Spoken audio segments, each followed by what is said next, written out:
Are you ready to develop valuable skills you can put to work? Join the Virgin Islands Department of Labor's Work, Learn and Earn program.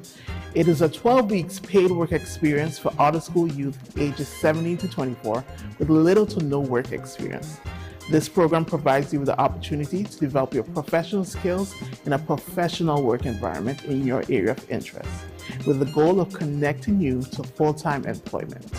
For more information, call us at 340-773-1994 on St. Croix or 340-776-3700 on St. Thomas, or email kevin.dixon@dol.vi.gov. The Youth and Apprenticeship Division is committed to building skills and making opportunities.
And welcome to the Government House Weekly Press Briefing and COVID-19 update for the week of March 28th, 2022. For the benefit of the radio listening audience, I am Government House Communications Director Richard Mota. Joining me for this afternoon's briefing is Deputy Commissioner Ruben Malloy on behalf of Health Commissioner Hussein Kanasiong for the latest COVID-19 data and information on where Virgin Islands residents can get a free COVID-19 test, booster shot, and vaccine this week. I'm also joined this afternoon by Assistant Commissioner Dr. Nicole Cradwell-Sims of the Department of Health to address a growing public health concern here in the territory. Commissioner Malloy. Good day, and thank you, Director Mota, for the opportunity to provide COVID-19 updates. We continue to see low COVID-19 positive numbers with a slight increase in our numbers at the end of last week, especially on the island of St. Croix. Our positivity rate increased from 0.88% to 1.76% within a week's period. Albeit dwindling numbers, we are seeing active cases for that reason, our ask to you is to remain vigilant. Vaccinate, wash your hands, use hand sanitizers, and please still wear your mask when you are in a crowded location or simply want to take your self-privilege in remaining safe. There is no shame in wearing a mask. After all, that was the key to our success in combating the pandemic. To everyone who has gotten vaccinated and boosted, thank you. You play a huge role in keeping us all safe. Thank you. The governor has lifted the mandatory wearing masks in most public places except for schools, healthcare agencies, and air and seaport terminals. Our recommendation to feel comfortable in keeping yourself safe is not in any way contrary to those the governor has made to reopen the Virgin Islands post-pandemic. Community members, please do not forget that business owners have the option to determine whether masks are still required in their stores and offices. That is well within their scope of authority to do so. Our COVID statistics for today. Our numbers today are as follows. There are 40 active cases in the territory, 28 on the island of St. Croix, 11 on St. Thomas, and 1 on St. John. It is a pleasure that for the first time in a while, we have no COVID-19 positive cases in our hospitals. Some COVID-19 logistic changes. The St. Croix Community Vaccination Center is no longer at the Nissan Center in La Grande Princesse. The St. Croix Community Vaccine Center is now in the Charles Howard Memorial Complex and is open Monday through Friday between 8 a.m. and 4 p.m. At this site, COVID-19 vaccines and boosters are available for individuals of all ages. As a reminder, parents wanting pediatric vaccines for their children age 5 to 11 years 11 years old are reminded they must bring an identification card for themselves, the child, and the child's birth certificate. Vaccines can be scheduled by calling 340-777-8227 or visiting covid19usvi.com/vaccines. Walk-in are always accepted. The pop-up clinics on both St. Thomas and St. Croix will be discontinued as of Thursday, March 31st.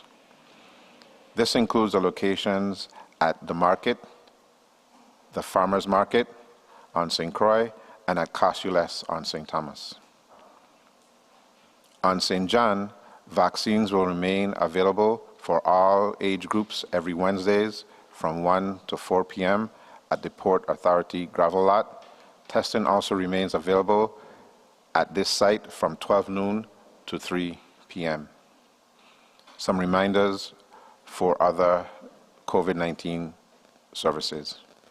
Pediatric vaccines on St. Thomas are available on Tuesdays and Fridays at Maternal Child Health from 8 a.m. to 4 p.m. Please bring an ID for the parent or guardian and the child, as well as the child's birth certificate. Vaccines continue to be available to the homebound. Call 340-777-8227 and ask for homebound services, and the Department of Health will bring the COVID-19 vaccine to you. The COVID-19 hotline hours are 8 a.m. to 5 p.m., Monday through Friday. The hotline number is 340-712-6299 or 340-776-1519. Our portal remains open. Travelers into the Virgin Islands with valid vaccination records no longer are subject to testing mandates. However, travelers must continue to wear masks in outdoor areas adjacent to airports and marine terminals.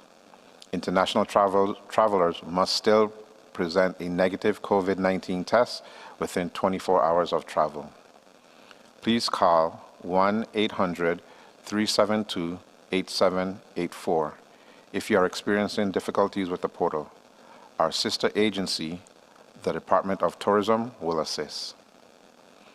Update on the BA.2 variant.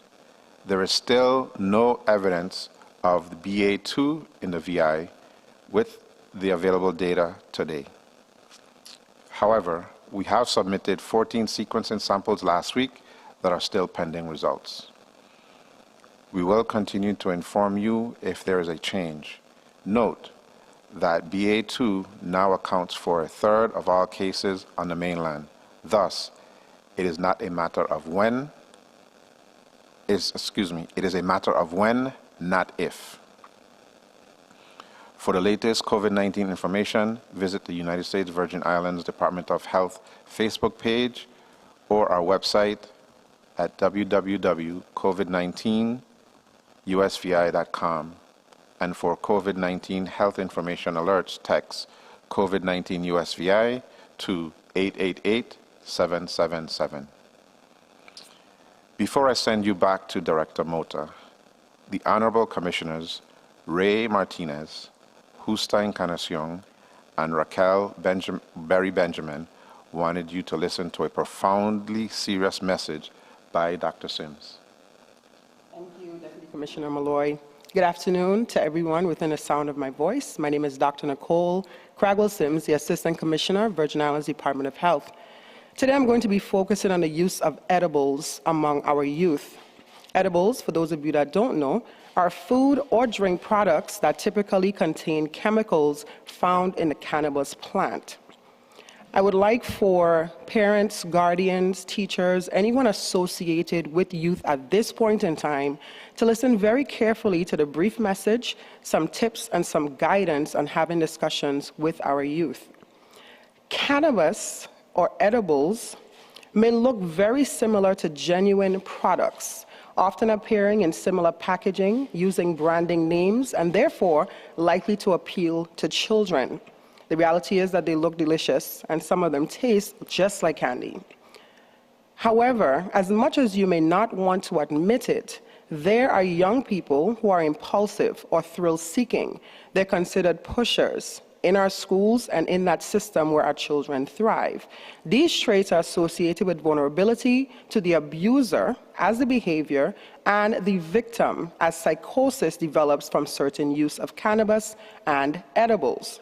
Reality is, students of all ages have access to cannabis-infused cookies, brownies, candies, etc., meaning that your conversation as parents and guardians and educators about marijuana must shift. You, as the guardian, as the adult in the space, have to begin having very open conversations with our youth. These conversations must happen without ramification. And I'm going to say that again. In order for you to have a genuine conversation with young people about the use of any cannabis product by way of edibles, you must have open and honest conversations without ramification. Just to guide you a little bit from a behavioral health perspective, you can sit and literally ask young people, what do you know about edibles, marijuana? Have you tried it? Have you seen it? What does it look like? And honestly speak to your child or children about how hard it can be to refuse when approached. You can speak to them and let them know that even when edibles arrive in accurately labeled packaging, teenagers have no idea of how much THC, the main psychoactive chemical in cannabis, they're actually ingesting. For instance, a single cookie or brownie is meant to be ingested in multiple servings. If you are taking something that is homemade from another student or whomever, you have no idea the levels of THC inhalation. You can't be sure it even contains cannabis products at all or the potency. Please understand that edibles are tricky. The effects are delayed. It's easy to feel that the edible isn't working or you don't feel anything at all, and that because it could take up to 60 minutes, you overdose. Next thing, you're walking on the moon in the middle of class and have no idea how to control yourself or your actions. In your conversations with our youth, make it clear that consuming too much marijuana, among other things, can really mess with your central nervous and cardiovascular system. You might feel panicked or lose track of where you are or what you're doing. Your heart would race, some persons tend to upchuck, and you can end up in the emergency room. Our hope with the beginning of this public health attack on edibles and marijuana cannabis use in our schools is to simply provide education and to be more proactive in providing education that will not only save you, but your young ones. I'm asking again to open the door to these conversations, open them as honestly, as realistically as you can, even sharing your own experiences, should you have any, as reference. Please note that while this is a preliminary address on the topic, everyone taking the time to speak with you is truly here to help navigate the risks and use associated with these substances. And we will work together to end this public health concern. Thank you.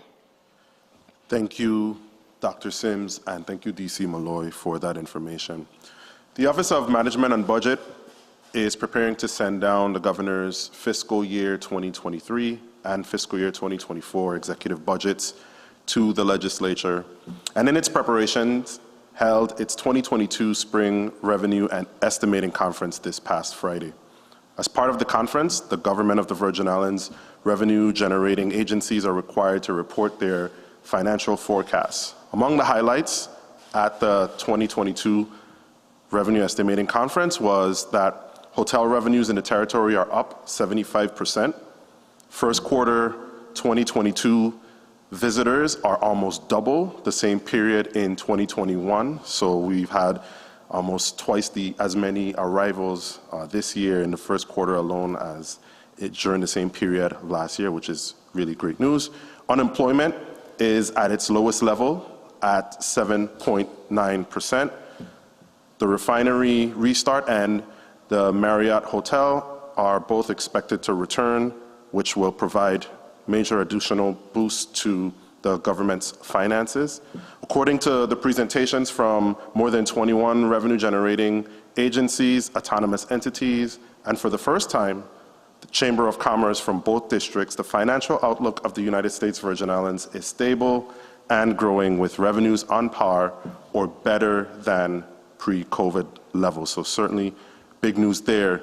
Bolstering the projections for positive revenue increases, which are forecast to trend into fiscal years 2023 and 2024, is the fact that the territory's gross domestic product, or GDP, remains stronger than that of the average of most states and territories in the aftermath of the pandemic. Also bolstering these projections is, as I mentioned, tourism's strong rebound, with those hotel revenues in the first quarter of 2022 growing by 75%, and visitation, air arrivals up in the territory. Also, dozens of upcoming private sector and government of the Virgin Islands capital projects, including, as I mentioned, the reopening of Marriott on St. Thomas and the restart of the Lime Tree Bay refinery on St. Croix, are forecast to substantially boost revenues. And speaking of budgets, in some more welcome news this afternoon, we are pleased to announce the issuance of $25 million in income tax refunds in line with the administration's budget of paying $25 million in tax refunds each quarter in its fiscal year 2022 executive budget. This latest issuance addresses 2019 and prior year refunds that have been filed on time and not under audit or otherwise contain any errors. And it also includes approximately 1,431 refunds for tax year 2020. Yes, you heard that correct. It includes approximately 1,431 refunds for tax year 2020 that have been filed on or before February 12, 2021. With this latest payout, this is the closest the Virgin Islands government has ever been to paying refunds to taxpayers in the same year their income tax returns were due. It was the plan of Governor Bryan and Lieutenant Governor Roach for the Bryan Roach administration to accomplish this feat, but more importantly, it is a testament to the hardworking personnel at the Bureau of Internal Revenue and Department of Finance and leadership of Director Joalee and Commissioner Bosede Bruce. As we close this afternoon, I want to take this opportunity to extend a special congratulations to Shadia Carrera. I hope I pronounced her last name correct. Do not hold it against me if I didn't, on winning the 49th Virgin Islands Territorial Spelling Bee on behalf of Governor Bryan and First Lady Yolanda Bryan. Congratulations on a job well done, Shadia, and shout out to all the other participants. Keep up the good work. I also want to extend congratulations to our very own Aaliyah Boston and the South Carolina Gamecocks as they advance to the Final Four in the Women's NCAA tournament this weekend. And I encourage all to tune in to show your support for Aaliyah as they play in the Final Four this weekend. We're still awaiting which team they will be facing, but definitely tune in and show your support and root for the Gamecocks to become the national champions, the Women's NCAA national champions. All the best, Aaliyah. We are all bursting with pride as we follow your successes and your achievements. So good luck again, and all the best. As we close out Virgin Islands History Month this week, Governor Bryan has signed a proclamation commemorating Wednesday, March 30th, as Ron DeLugo Day, in celebration of his accomplishments and many contributions to the Virgin Islands. And we certainly celebrate the achievements and contributions of the many Virgin Islanders, both past and present, who have contributed to the fabric of our community and the great people who we are as Virgin Islanders. Also, Thursday, March 31st is Transfer Day, and it is a public holiday in the territory, and so in commemoration of the 105th anniversary of the transfer of the Virgin Islands from Denmark to the United States, all government offices will be closed. So Thursday is Transfer Day, and it is a public holiday, and so with that, government offices will be closed. Finally, before I leave this afternoon, I want to inform the St. Thomas Water Island community of a temporary halt in the operations of the Abandoned Vehicle Task Force in St. Thomas and Water Island until May. This is not to say that abandoned vehicles will not be tagged or removed during this period under some emergency circumstance. In the interim, you may still contact the St. Thomas Water Island Administrator's Office at 340-693-4350 if you have an abandoned vehicle or need one removed so that arrangements can be made to have that vehicle removed when the task force resumes its operations. That number again is 340-693-4350. That concludes our briefing this afternoon. I will take any questions from the media if there are any, and I see that we have some media joining us virtually. Go ahead, Suzanne Ellis from the Virgin Islands Source.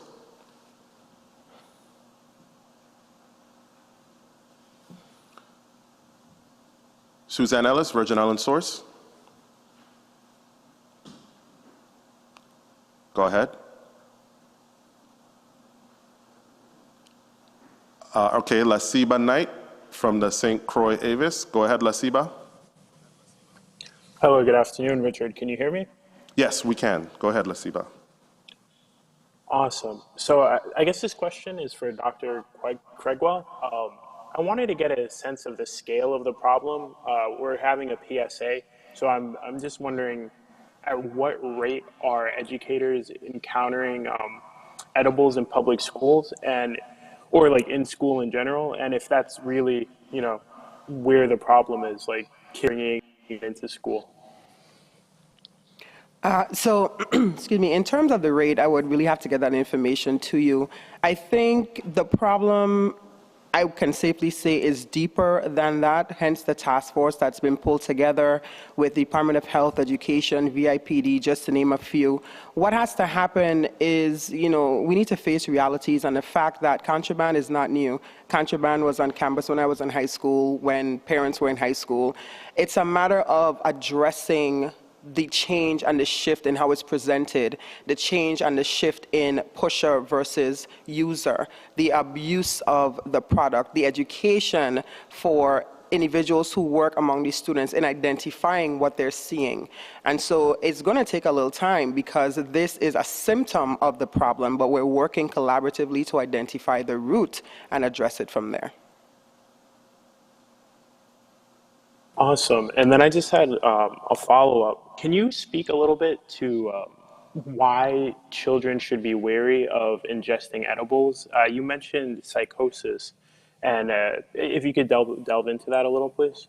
Sure. So when it comes to behavioral and mental health, there have been a lot of correlation between the use of substances and psychosis. So paranoia, any type of, I guess you can say, mental imbalance that's taking place. Now, as a young person, your frontal lobe is not developed till you're 26. So definitely in high school, you don't have use or control of that.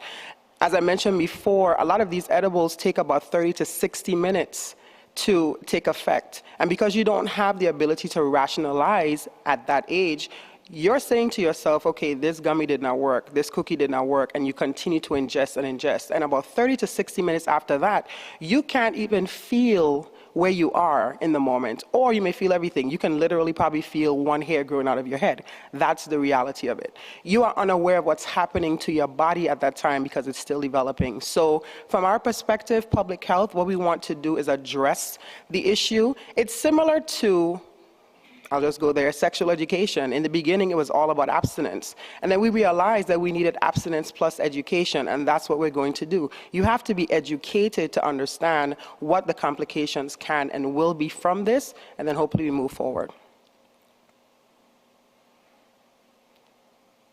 Thank you for that answer. Appreciate you. Was that it for your questions, Lasiba? Yeah, I'm wrapped up. Okay, thanks. Suzanne, we'll go back to Suzanne Ellis from the Virgin Islands Source. Suzanne, go ahead. Okay, I'd like to apologize to Suzanne from the Virgin Islands Source. I know there may be some complication with our virtual connection with Suzanne. So Suzanne, we apologize. If you could shoot an email, we'll get your question answered if you had one this afternoon. With that, I just want to say, remember to wear your mask where required and to get both the vaccine and the booster shot now that both are available. Thank you, have a good afternoon, and see you all next Monday.